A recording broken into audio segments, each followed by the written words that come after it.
জুলাই অভ্যুত্থানের পরে স্বাধীনতা বিরোধী শক্তি আবার নতুন আস্ফালন শুরু হয়েছে। যে ইরান, ইরাক এবং অন্যান্য দেশে, যে সমস্ত দেশে আজকে মার্কিন সাম্রাজ্যবাদ আগ্রাসন চালাচ্ছে, আজকে পৃথিবীর আশ্চর্য ব্যাপার যে একটা দেশের, একদিন স্বাধীন সার্বভৌম দেশের রাষ্ট্রপ্রধানকে তারা তুলে নিয়ে যেতে পারে।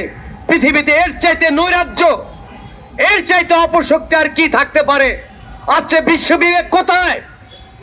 আজকে বিশ্ববিবেকের প্রতি আমাদের আহ্বান থাকবে যে আপনারা শুধু কথায় নয়, কাজে মার্কিন সাম্রাজ্যবাদের বিরুদ্ধে প্রতিরোধ গড়ে তুলুন।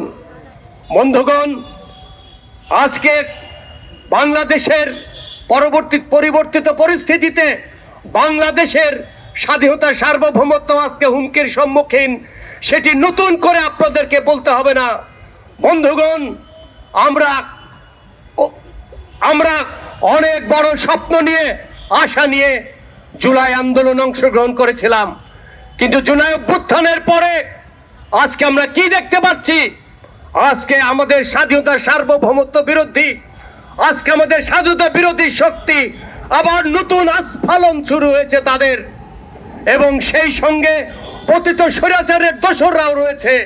তাই আজকে বাংলাদেশের মানুষকে সাম্রাজ্যবাদের বিরুদ্ধে লড়াইয়ের পাশাপাশি আজকে বাংলাদেশের তাদের যে দোসররা, তাদেরকে আমাদেরকে মোকাবেলা করতে হবে।